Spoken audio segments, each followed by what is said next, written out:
University of California at Irvine, April 2017.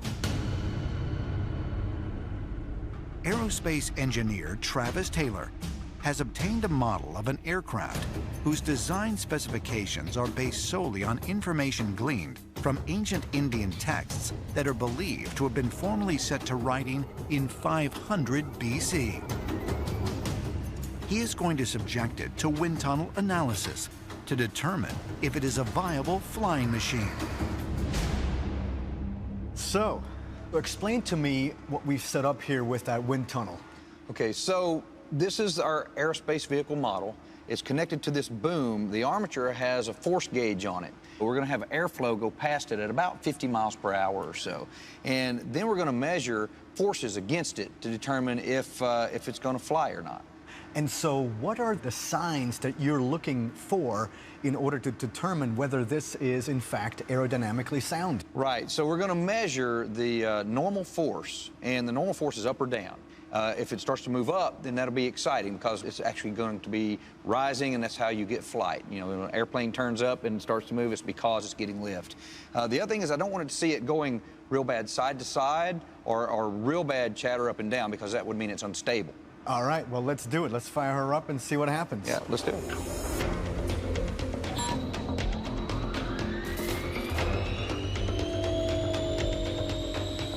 The flow's coming up to speed. Yeah. While being subjected to 50-mile-an-hour winds, the craft exhibits a slight lift upwards, yet remains relatively steady. No side-to-side wobble. Okay. Sensors record the measurements of various forces, as well as torque and pitch, to determine just how aerodynamic the body is. It looks very stable.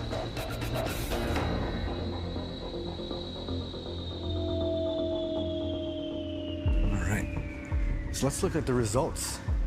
So what happened during the test was the normal force, which is where we measure the lift, it was positive between 0.03 and 0.06 pounds of force. That means we were measuring lift. So our vehicle in the wind tunnel experiment was showing positive lift like an aircraft would. Did you expect these results from a shape that's like that?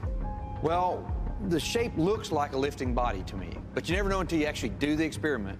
And we have experimental results now that says it is. So that's the exciting part. And what do you say to anyone who questions the idea that this information has been taken from a text that's at least 1,800 years old? The only thing you can say is we performed a good scientific experiment, and the results were that the shape made from those texts is a viable aerodynamic structure. The aircraft model, created using details garnered from the ancient Indian texts, has proven to be flight-worthy. Is it possible that by studying the ancient Indian texts, we may be able to recreate advanced technology that existed thousands of years ago in India? Ancient astronaut theorists suggest that the texts may also contain details for advanced spacecraft.